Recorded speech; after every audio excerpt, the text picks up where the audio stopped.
You, John Fitzgerald Kennedy, do solemnly swear. I, John Fitzgerald Kennedy, do solemnly swear. That you will faithfully execute the office of President of the United States. That I will faithfully execute the office of President of the United States. And will, to the best of your ability. And will, to the best of my ability. Preserve, protect, and defend the Constitution of the United States. Preserve, protect, and defend the Constitution of the United States. So help you God. So help me God.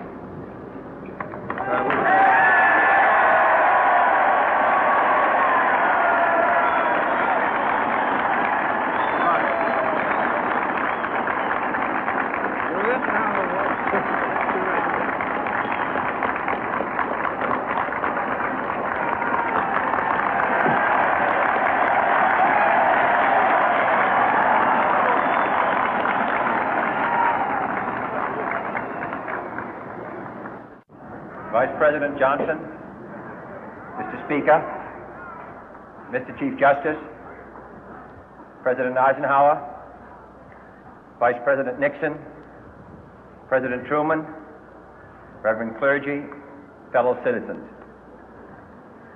We observe today not a victory of party, but a celebration of freedom, symbolizing an end as well as a beginning, signifying renewal as well as change. For I have sworn before you and Almighty God the same solemn oath our forebears prescribed nearly a century and 3/4 ago. The world is very different now, for man holds in his mortal hands the power to abolish all forms of human poverty and all forms of human life. And yet the same revolutionary beliefs for which our forebears fought are still at issue around the globe. The belief that the rights of man come not from the generosity of the state, but from the hand of God. We dare not forget today that we are the heirs of that first revolution. Let the word go forth from this time and place to friend and foe alike that the torch has been passed to a new generation of Americans born in this century, tempered by war, disciplined by a hard and bitter peace, proud of our ancient heritage, and unwilling to witness or permit the slow undoing of those human rights to which this nation has always been committed and to which we are committed today at home and around the world.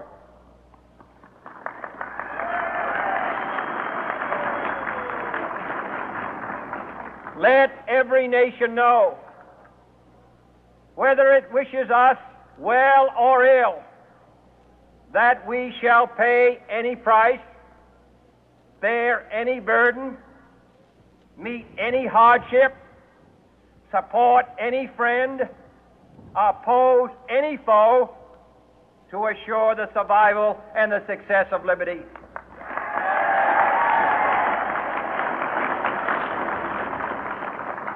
This much we pledge and more. To those old allies whose cultural and spiritual origins we share, we pledge the loyalty of faithful friends. United, there is little we cannot do in a host of cooperative ventures. Divided, there is little we can do, for we dare not meet a powerful challenge at odds and split asunder.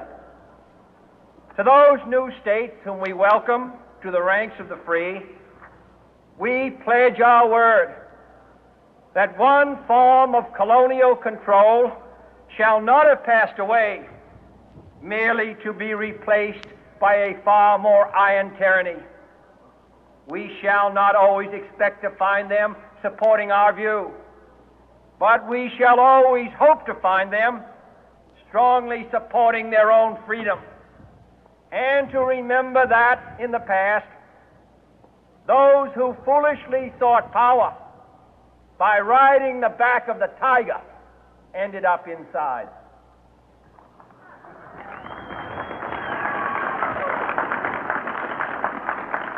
To those people in the huts and villages of half the globe struggling to break the bonds of mass misery, we pledge our best efforts to help them help themselves for whatever period is required, not because the communists may be doing it, not because we seek their votes, but because it is right. If a free society cannot help the many who are poor, it cannot save the few who are rich.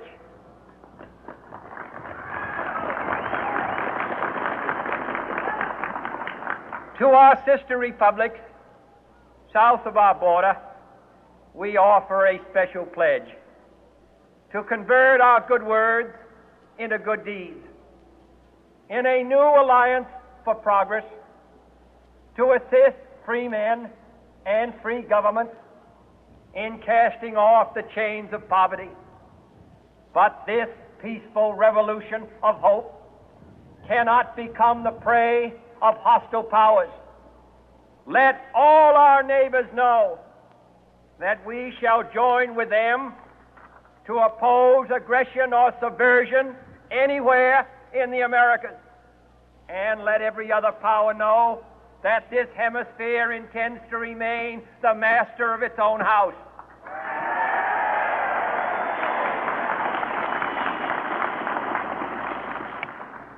To that World Assembly of Sovereign States, the United Nations, our last best hope, in an age where the instruments of war have far outpaced the instruments of peace, we renew our pledge of support to prevent it from becoming merely a forum for invective, to strengthen its shield of the new and the weak, and to enlarge the area in which its writ may run.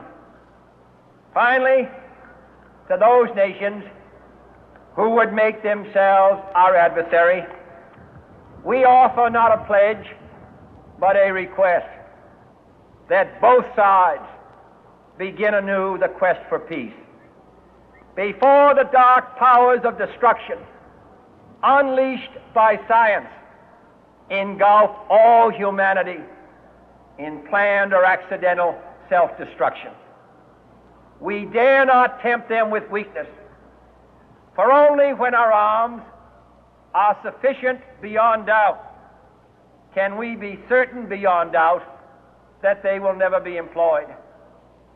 But neither can two great and powerful groups of nations take comfort from our present course, both sides overburdened by the cost of modern weapons, both rightly alarmed by the steady spread of the deadly atom, yet both racing to alter that uncertain balance of terror that stays the hand of mankind's final war.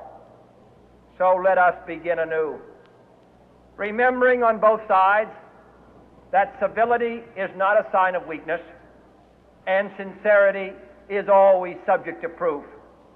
Let us never negotiate out of fear, but let us never fear to negotiate.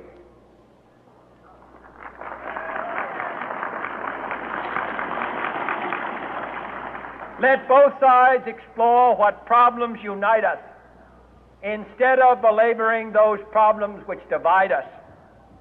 Let both sides, for the first time, formulate serious and precise proposals for the inspection and control of arms, and bring the absolute power to destroy other nations under the absolute control of all nations.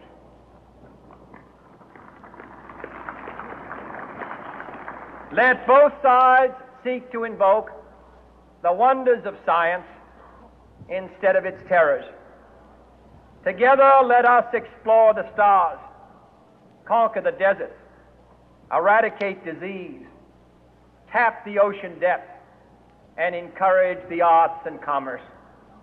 Let both sides unite to heed in all corners of the earth the command of Isaiah to undo the heavy burden and let the oppressed go free. And if a beachhead of cooperation may push back the jungle of suspicion, let both sides join in creating a new endeavor, not a new balance of power, but a new world of law, where the strong are just and the weak secure and the peace preserved.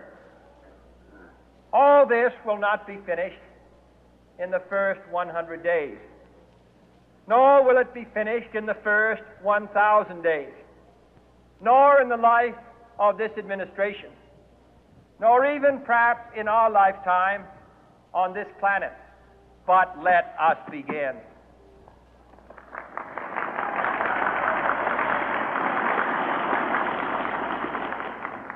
In your hands, my fellow citizens, more than mine, will rest the final success or failure of our course.